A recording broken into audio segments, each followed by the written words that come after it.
everyone. My name is Dr. Thokozane Dyosini, and today we will be talking about language development in our module CDE3701. If you have not already met me, where have you been? Because I am all over your module site, and I'm also in our Teams classroom where I share continuous and consistent content about our module content. I'm so excited to delve into this topic about language development because this is a very important area of child development, and we're going to talk a little bit about it. And at the end of today's classroom discussion, I will then show you a little video that we can just engage with a bit briefly. What is this? Rectangle. What is this? Rhombus. No. Diamond. This is the diamond. What is the diamond? What is this? Star. This star. Okay, so in this video, what did we observe? We observed a 2-year-old child who is able to recognize shapes and communicate them in a clear manner to their older sibling.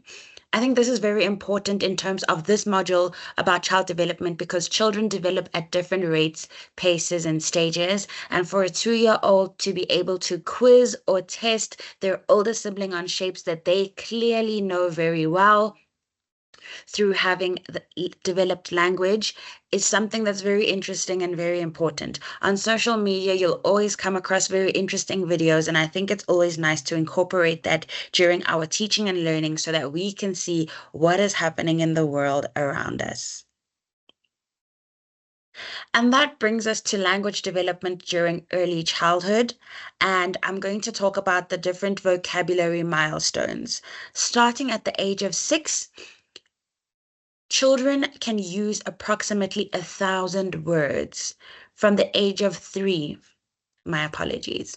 From the age of 3, children can use approximately 1,000 words. And from the video that we've just seen of a 2-year-old who's able to identify shapes and construct simple sentences, this is a demonstration of all the words that they see and use every single day. The words that they know could be stemming from their home environment, interacting with their parents, their siblings, their caregivers, as well as if they are in a daycare center. So if they are going to school, that is also where they are now developing language and vocabulary. By the ages of 3 to 6 years old, they are further rapid vocabulary growth. So when we say there is further rapid vocabulary growth, this means that they are learning even more words beyond the 1,000 words that they already know. So this 1,000 words keeps growing every single day because they are learning new things, they are exploring new things, and they're becoming curious about the world around them. And they start to ask questions, they start to assess their environment, as well as moving through what they know and what they do not know. So this can also be related to Vygotsky's zone of proximal development, where he talks about taking children from what they know to what they don't know. So their environment and what they know is what's comfortable, and they can talk about it. And then they start to become curious and ask questions about all the things that are unfamiliar and things that they do not know. That then brings us to the age of 6 years old, where receptive and expressive vocabulary ranges between 10,000 to 20,000 words. So 10,000 to 20,000 words is a lot of words for children up to the age of 6 to know. But this just shows their development, vocabulary growth, and a steady rate in which they are learning new things. That then brings us to the ages of 16 to 24 months, which is right at the beginning. If we're moving it just a little bit back. Wait a minute. Can I start the slide again? John? Hello, John? Yes, you can. No, yes, you can. Okay. Please, can I start this slide again? Okay, I'll just get started. So after we've just watched that video, now we're going to talk about language development during early childhood. And this is going to take us through different milestone age ranges, starting from the ages of 16 to 24 months, where we will then talk about children at the age of 3, moving us to the age of 6 years old. And at that point, we will then talk about how their learning rate is seen in terms of their vocabulary development and vocabulary spurts and milestones. What's important to note is that from the previous video that we've seen, that 2-year-old child could be seen as somebody who is very advanced in their vocabulary because they're able to make sentences and communicate what they are seeing from the shapes that they have shared. So from the ages of 16 to 24 months, this is where we see initial rapid vocabulary expansion. So as you saw, the 2-year-old child was able to communicate the different shapes as well as quizzing and asking a question or repeating and correcting what their sibling is repeating to them. So children at this age are learning so much vocabulary, and that's what we call a vocabulary spurt, where all of a sudden they start to want to speak more and they're learning more and they're curious about the world around them. That then brings us to the age of 3 years old, where at 3 years old, children can use approximately 1,000 words. 1,000 words is a lot of words for children at the age of 3 to use, but this can be seen because they are developing and learning so many new things each and every day, whether it is in the context of their home, their school, or interacting with their community. That then takes us to the age ranges of 3 to 6 years old, where further rapid vocabulary growth takes place. And this can also be linked to Vygotsky's zone of proximal development, where we take children from what they know, moving them into what they do not know. Because they are curious and they're learning about the world around them, they're starting to ask questions, and that is what is developing their vocabulary daily. That then brings us to the age of 6, where receptive and expressive vocabulary ranges between 10,000 to 20,000 words. My gosh, that is a lot of words for children to speak and to know and to use vocabulary each and every day. But the purpose of them repeating and being expressive to vocabulary is because they have to learn how to communicate in different ways with the people around them in order to express their feelings, their needs, as well as develop their personality. So when we speak about learning rate, this means that several new words are learned each day. So each day, as a child in their early age is communicating, they are learning new words, they are learning how to use them correctly, they are learning how to pronounce them correctly, and they are also learning how to understand them and make simple and complex sentences to get their point across. This information can be found in your study guide from pages 132 to 141. Now we're going to talk about vocabulary immaturities. We've got 2 different categories of this. The first one being under extensions and the other one being over extensions. So when we talk about under extensions, we're talking about restricting the meaning of a word. So to give you an example of this, you can find a child in their early years using the word juice, and they will use the word juice for only one specific type of juice that they are very familiar with, that they like and drink often, which could be apple juice, and not for any other type of juice. So when it is apple juice, it is juice. But when they want to talk about orange juice and lychee juice and everything else, they give it a different name depending on what they have associated that with. Another example of this could be the word car. Children could associate a specific type of small car with the word car, only because, for instance, it could be a specific color. They have a favorite red car, and that is a car. So whenever the child asks for car, that is the one they are referring to. But anything else that is blue, pink, green, purple is not a car. Even if it is a fire truck or an ambulance, that is not a car. Only the red one is what they would refer to as a car. That brings us to overextensions. And with overextensions, we are using a word to refer to broader category of objects than is accurate. So this is where, for instance, a child will use the word cat to refer to many different types of four-legged animals that have a tail. That could be a lion, it could be a tiger, it could be a cheetah, but they would still call it a cat. The same goes, for instance, for a bird. A child could see a bird outside, and anything else that has feathers and wings would then also be equated to a bird in their eyes, whether it is big or it is small. So they could even see a butterfly and think that that is a bird because it has wings and it is flying in the sky.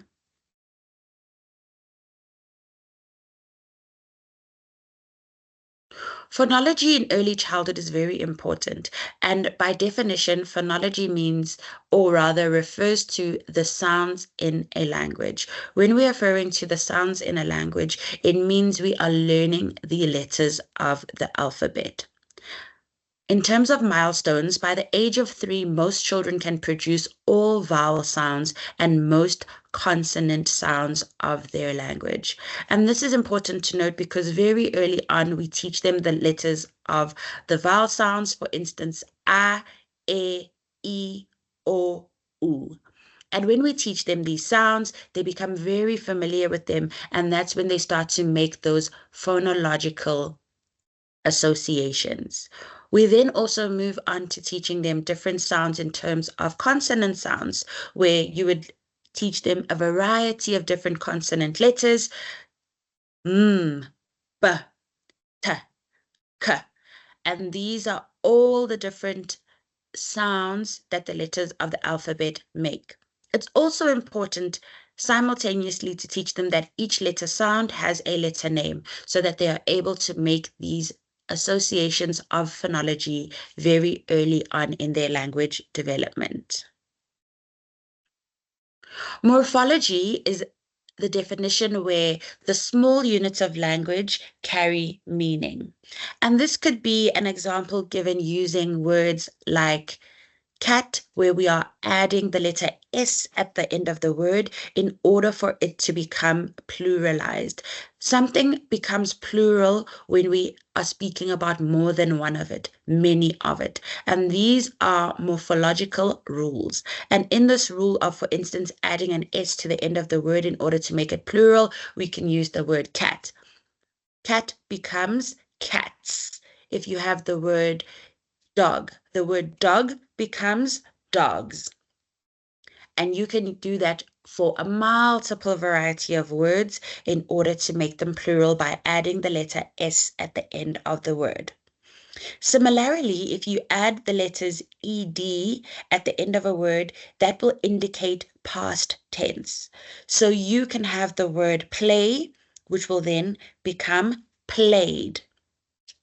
You can have the word bath, which then becomes the word bathed, which is in the past tense. And you can see the understanding of these words when you ask children to use them in a sentence to show their understanding. And when they do that, you can then see the connections that they are making in terms of morphology and the rules that are associated for either making something plural or putting something in the past tense. We also then have what we call the plural and possessive forms. And in this regard, we've got examples such as 2 cats or the cat's food. This is where you are making something plural in terms of telling us how many cats there are. So if you're telling us there are 2 cats, that tells us that there is more than one cat. If you're telling us about the cat's food, as you can see between the letter T and the letters S, there is an apostrophe. We call that the apostrophe of possession, and that is what is telling us who the food belongs to. So in that instance, the food belongs to the cat. And then we also have an example of how children can use something in the past tense to tell you what they have already done. An example of this would be to say, I ate yesterday. So they're telling you what they did in terms of using verbs, as well as telling us when they did it. So they did something yesterday. I ate yesterday. And then that brings us to the use of prepositions as well as articles. When we're using prepositions, we need to know that this is what describes where an object is. So for instance, something can be on, it can be around, it can be under, it can be next to. And those are different examples of prepositions. When we talk about articles, I don't know if you're familiar with the game 30 seconds, but sometimes you can be very competitive when you're playing 30 seconds and you're trying to describe a certain word, and then you have described this whole thing, and the one thing the person will say to you is add the article. And when they ask you to add an article, it could be one of any articles, it could be the letter A, or it could be the word the. So when, for instance, you're thinking about words that have articles, it could be the name of a bank, and they want you to say the whole name of the bank and add the article at the beginning, just to give you an example.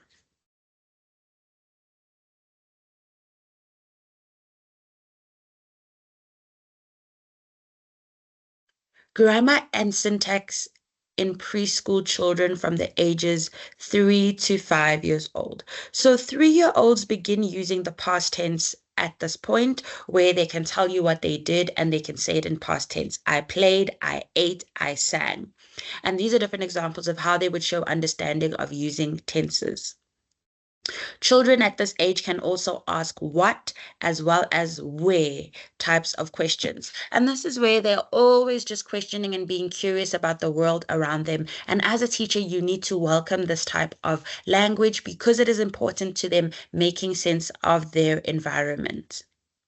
They also then have sentences which are mostly short and they are declaring something. So for instance, they would say, I am hungry, or I want milk, I want juice, I want that toy. This is going to show how they can be declaring something and using very short sentence in terms of their language and vocabulary use. When we move on to 4 and 5-year-olds, this is where you see them use more complex sentences, including negatives as well as exclamations. I know you've probably encountered children who love using the word no. Everything that you ask them to do, no. If you want them to do something, no. Let's go take a bath, no. Are you hungry? No. This is where you see them including negative and exclamations in how they are constructing complex sentences. And when they say no, they can even further elaborate to say, no, I don't want to bath. No, I'm not hungry. No, I don't like bread. And that's how you see them developing their vocabulary. This is also where they start forming compound sentences. For example, they could say, I want to play because it's fun.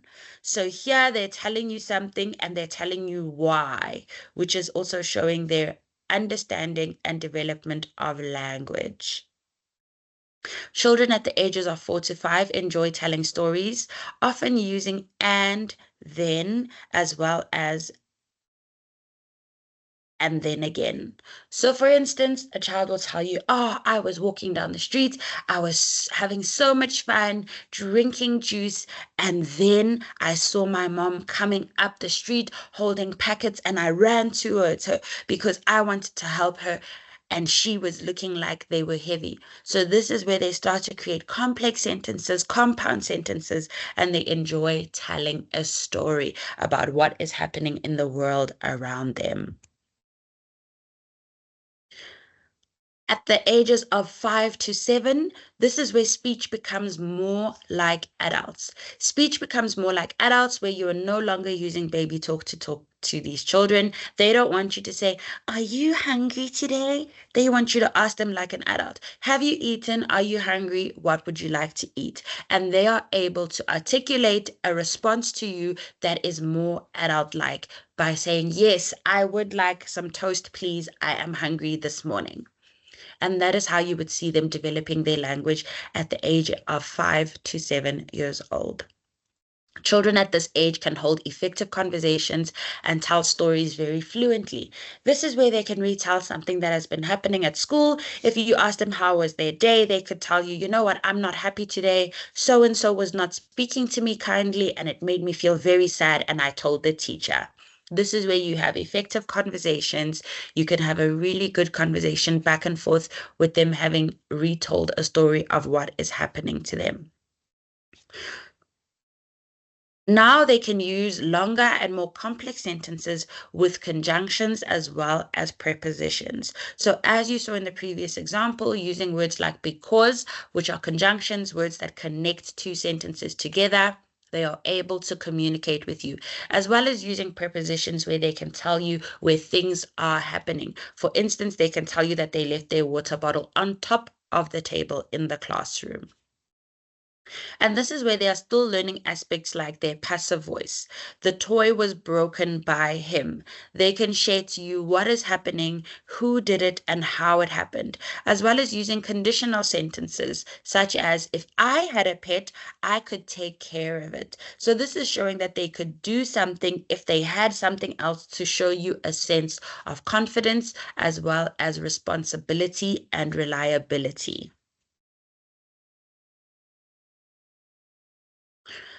Now we're going to discuss the pragmatic use of language in young children through developmental milestones. From the ages of 3 years old, children become more talkative and aware of how their words affect others. So have you noticed that sometimes a child will say something to you and they know that it's hurtful? They look back and they wait to see your response. And when they see you feeling sad about what they've said, they are able then to be apologetic about it. And this will provide more information if not understood, which means at 3 years old, if they don't understand something, they will give you more information about what it is so that you can help them find it. For an example, a 3-year-old explaining a story in more detail when someone doesn't understand. So this also goes for the fact that maybe a child is asking you something or telling you something and they can see that you don't know what it is. They could be asking you to please bring them a jersey because they are cold.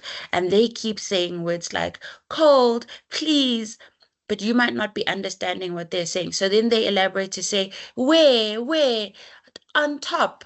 And then you start to put the pieces of the puzzle together to say, oh, my child is cold. They would like to put a jersey on top of their body in order for them to get warm. Moving to the ages of 4 years old is where children use higher pitch when speaking to younger children. You will notice when a 4-year-old sees somebody younger than them, they will always refer to them as baby. And when they do that, they are communicating and developing their language and also showing authority and positionality to say, I'm older, I can speak more like an adult, and you are more like a baby. So they would say, hi, baby, hi, baby. And that is how they are doing that. They also begin to understand social etiquette, like saying please and thank you. So every time you give them something, a bottle of water, you could be giving them a pencil or a crayon, they would say, thank you, thank you. Or if they are hungry and they are taking something from you and they are asking for something, they would say, please juice, please pencil. And then you know that they are able to use social etiquette in a different context. To give you another example, a 4-year-old using a higher voice when talking to their younger sibling, as mentioned, they would then say, hi, baby, or hi, sissy, if it is a sister.